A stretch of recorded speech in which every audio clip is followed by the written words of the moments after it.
Hello friends, welcome to all. आज मैं आपके लिए जो वीडियो लेके आ रहा हूँ, देखिए माइक्रोसॉफ्ट का शेयर इंडिया के अंदर एक छोटा सा शेयर है जिसके अंदर माइक्रोसॉफ्ट की अच्छी खासी होल्डिंग है। अब आपने देखा होगा अक्सर बड़ी बड़ी कंपनी छोटे छोटे स्टार्टअप्स एंड ऑल में अच्छा खासा इन्वेस्टमेंट करती रहती हैं और जब वो बड़ा हो जाता है तो उसको कंप्लीटली एक्वायर कर लेती हैं। तो ऐसे एक शेयर है, 86 टाइम्स ये सब्सक्राइब हुआ था जब आईपीओ लास्ट ईयर आया था। तो अब आप कहोगे 86 गुना तो बहुत ज्यादा होता है। डेफिनेटली अच्छा खासा सब्सक्रिप्शन हुआ था। जब माइक्रोसॉफ्ट का नाम जुड़ा, देखा लोगों ने इसके साथ, तो खूब शेयर्स यहाँ पे जो है सब्सक्राइब किया गया आईपीओ में। अब आज क्या हाल है? आज क्वार्टरली नतीजे आए हैं तो आपके लिए इसके नतीजे देखते हैं, टेक्निकल फंडामेंटल देखते हैं छोटे से वीडियो में। आगे बढ़ने से पहले मैं आपको बता दूं, अगर आपने अब तक चैनल को सब्सक्राइब नहीं किया तो जल्दी से सब्सक्राइब कर ले, बेल आइकन को प्रेस कर ले, जिससे आपको नोटिफिकेशन आती रहेगी। और टेक्निकल एनालिसिस के लिए आप मेंबरशिप ज्वाइन कर सकते हो। डीमैट अकाउंट के लिए जाइए, वीडियो के डिस्क्रिप्शन में लिंक दिया, उस पर क्लिक करके अपना डीमैट अकाउंट जरूर ओपन कीजिए, तभी आप शेयर मार्केट में इन्वेस्ट कर पाओगे। स्टॉक का नाम है FL India limited. FL India हर कोई जानता है, पिछले साल जब आया था मार्केट में, लेकिन उसके बाद तेजी जरूर देखने को मिली थी। ये देखिए, Microsoft has a 6.48% stake in Singapore based FL holding, इसी की कंपनी है और उसमें माइक्रोसॉफ्ट की अच्छी खासी ये होल्डिंग देखने को मिली है। इसीलिए इस आईपीओ का सब्सक्रिप्शन अच्छा खासा हुआ था। जरा देखिए सब्सक्रिप्शन जब मार्केट में आया था तो देखिए किस तरीके से, क्योंकि नंबर्स अच्छे थे, कंपनी का जो काम था वो अच्छा था। और आईपीओ का सब्सक्रिप्शन सीधे देखिए 86 टाइम्स, मतलब रिटेल निवेशकों ने भी 11 गुना इसको सब्सक्राइब किया था। क्यूआईबी ने 55 टाइम्स और एनआईआई ने ऑलमोस्ट 198 टाइम्स सब्सक्राइब इसको किया था। बड़ा आईपीओ, बड़ा सब्सक्रिप्शन। आईपीओ का जो प्राइस था वो 745 था।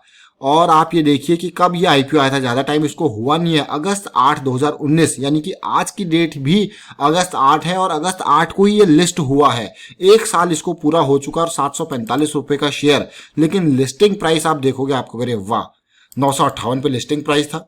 लेकिन आज की डेट का प्राइस आप देखोगे, आपको मजा आ गया भाई, देख के देखेंगे, बात करेंगे। देखिए FL India market capitalisation 5000 crore के पास जाने को है।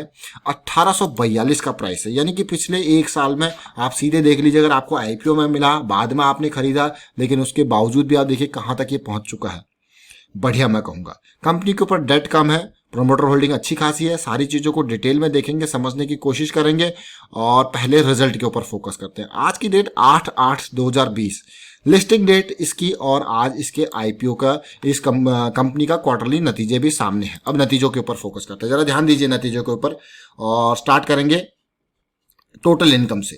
देखिए नतीजों को, जब भी मैं आपको कहता हूं कि नतीजों को ध्यान से देखिए, तो मतलब पूरा का पूरा ओवरऑल जो पिक्चर है वो आपके सामने निकल के आई है। कई बार क्या होता है, आपका रेवेन्यू तो बढ़ता हुआ दिख रहा है लेकिन एक्सपेंसेस इतने हो गए तो प्रॉफिट नहीं हुआ। कई बार होता है रेवेन्यू तो आपका कम हो रहा है लेकिन एक्सपेंसेस जो है बचा लिया आपने वहां पे और आपका प्रॉफिट हो गया। तो इस तरीके की सिचुएशन इस क्वार्टर में आपको बहुत देखने को मिल रही होगी। कई कंपनीज के एक्सपेंसेस की वजह से प्रॉफिट में गिरावट है, कई कंपनीज के एक्सपेंसेस की वजह से प्रॉफिट में ज्यादा है, कई कंपनीज के प्रोविजन है, कई कंपनीज के एक्सेप्शनल आइटम है। तो ऐसा रिजल्ट में जब आप डिटेल में देखोगे तो आपको बारीकी इसमें पता लगती रहेगी। तो फिलहाल ये सारी फिगर्स जो है मिलियंस में है, तो मैं आपको यहाँ पे करोड़ में कन्वर्ट करके अगर इसको बताता हूं तो देखिए पिछले साल का इसका जून का डाटा है, वो था इसका 32 करोड़ का जो है रेवेन्यू टोटल इनकम, जो कि मार्च क्वार्टर में कितना चला गया, 47 करोड़ का जो नंबर आप देख पा रहे हो, 47 करोड़ का।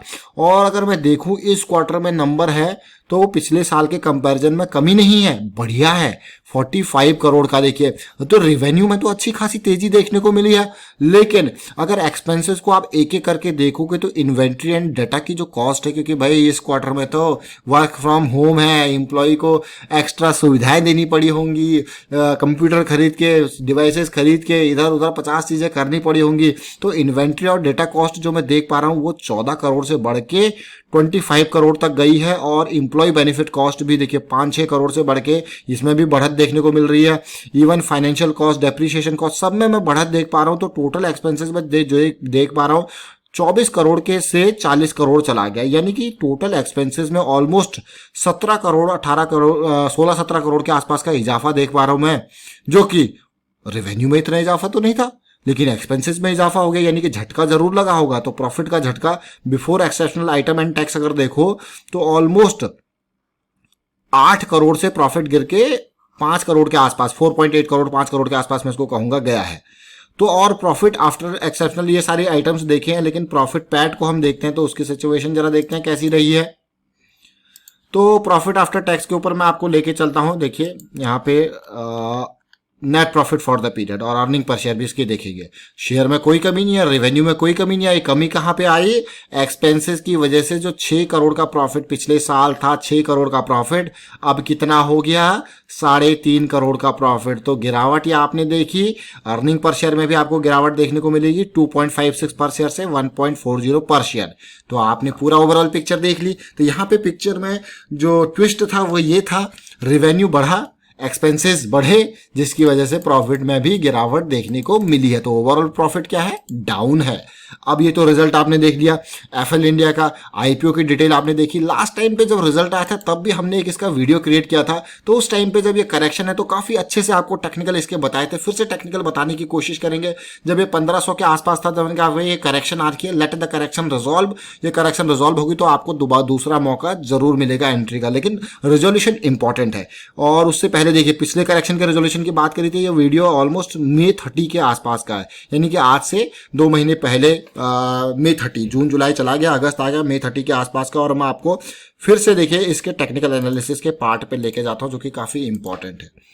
पिछले साल का टाइम देखिए कितना 700 में आया था शेयर में, आपको मिल गया था उस टाइम पे, आपको मिल सकता था ये। उसके बाद देखिए कहां तक गया ये 2300, यानी कि अगस्त से लेके अगस्त जुलाई, मैं कहूँगा जुलाई के बाद अगस्त सितंबर अक्टूबर नवंबर दिसंबर जनवरी फरवरी, कितने महीने में आप देखिए 4 और 3 7 महीनों के अंदर इसने आपके पैसे को 3 गुना कर दिया था, 3 गुना।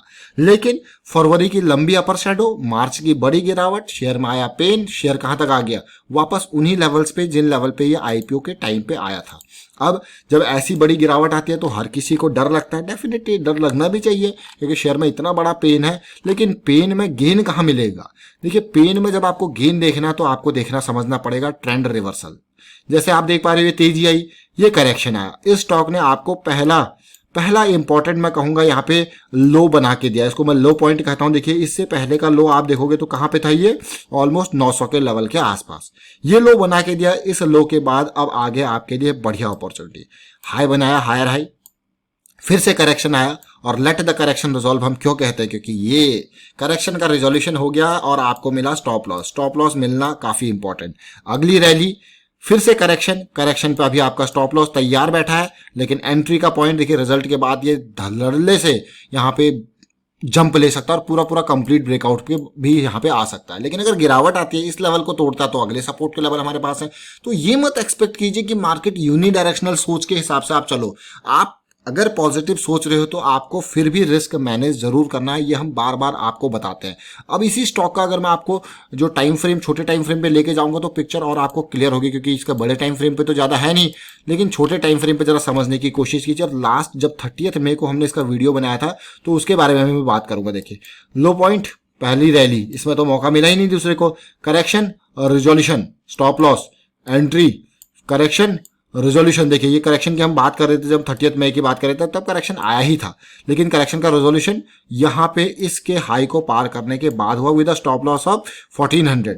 उसके बाद आप देखिए कहाँ तक ये आया, अपर सर्किट लगते गए ऊपर गया, लेकिन फिर से जब गिरावट आई तो बेस की फॉर्मेशन हुई है। बेस की फॉर्मेशन के बाद ये लाइन पार होती हुई मुझे नजर आ रही है और बड़ी तेजी। अब रिजल्ट के बाद अगर इसमें गिरावट आती है, देखिए गिरावट आने के बाद ये आपको मौके जरूर मिलेंगे। अगर आप देखते हैं किस तरीके से, क्योंकि प्रॉफिट में तो डिप है बट रेवेन्यू में जंप है। अब इन्वेस्टर इसको किस तरीके से लेते हैं कि इस सेंटीमेंट को, वो इंपॉर्टेंट हो जाता है और आपको रैली देखने को मिल सकती है। लेकिन अभी मैं आपको और इंपॉर्टेंट बात यहाँ पे बताने की कोशिश करूंगा। फिलहाल जो मुझे सिचुएशन देखने को मिल रही है वो कुछ इस तरीके से है। देखिए डेली पे बुलिश क्रॉस है, आवरली पे बुलिश क्रॉस है, 15 मिनट बुलिश क्रॉस है और 5 मिनट बियरिश क्रॉस में कन्वर्ट करने की कोशिश कर रही है। यानी कि अगर यहाँ पे करेक्शन आती है तो उसके रिजोल्यूशन का इंतजार आपको करना होगा। अब मैं एक और इंपॉर्टेंट बात, शेयर होल्डिंग पैटर्न आपको दिखाने की कोशिश करूंगा। यहाँ पे जरा ध्यान से देखिए शेयर होल्डिंग पैटर्न किस तरीके से। यहाँ पे इंडिविजुअल इन्वेस्टर मात्र 34,000 है जिन लोगों ने इन्वेस्ट किया हुआ, लेकिन इंडिविजुअल इन्वेस्टर्स ने लगातार अपनी होल्डिंग बढ़ाई है। सितंबर क्वार्टर में मात्र 6 लाख शेयर्स थे इन लोगों के पास, फिर 10 लाख हुए, 12 लाख हुए और आज की डेट में 13 लाख शेयर्स जो है रिटेल निवेशकों के पास है। लेकिन म्यूचुअल फंड का डेटा देखोगे तो आप कहोगे यहाँ पे भी बढ़त देखने को मिल रही है। म्यूचुअल फंड का डेटा देखिए, सितंबर में मात्र 9.60% की होल्डिंग थी, लेकिन जब तेजी आई थी, दिसंबर वाली तेजी, इन्होंने प्रॉफिट बुक कर दिया, 8.5% के आसपास की होल्डिंग आ गई। लेकिन उसके बाद मार्च और जून क्वार्टर में लगातार खरीदारी देखने को मिल रही है। देखिए थोड़ा थोड़ा करके शेयर्स खरीदे जा रहे हैं यहाँ पे इसमें। तो ये अपडेट था एफएल इंडिया से रिलेटेड। माइक्रोसॉफ्ट की होल्डिंग जरूर यहाँ पे है। और वाइंड अप करता हूँ यहाँ पे वीडियो को। उम्मीद करता हूँ वीडियो आपको अच्छा लगा होगा। अच्छा लगा तो शेयर कीजिए, लाइक कीजिए, चैनल सब्सक्राइब कर लीजिए, सब्सक्राइब कर ले, बेल आइकन को प्रेस कर लीजिए जिससे आपको नोटिफिकेशन आती रहे। Thank you for watching the video.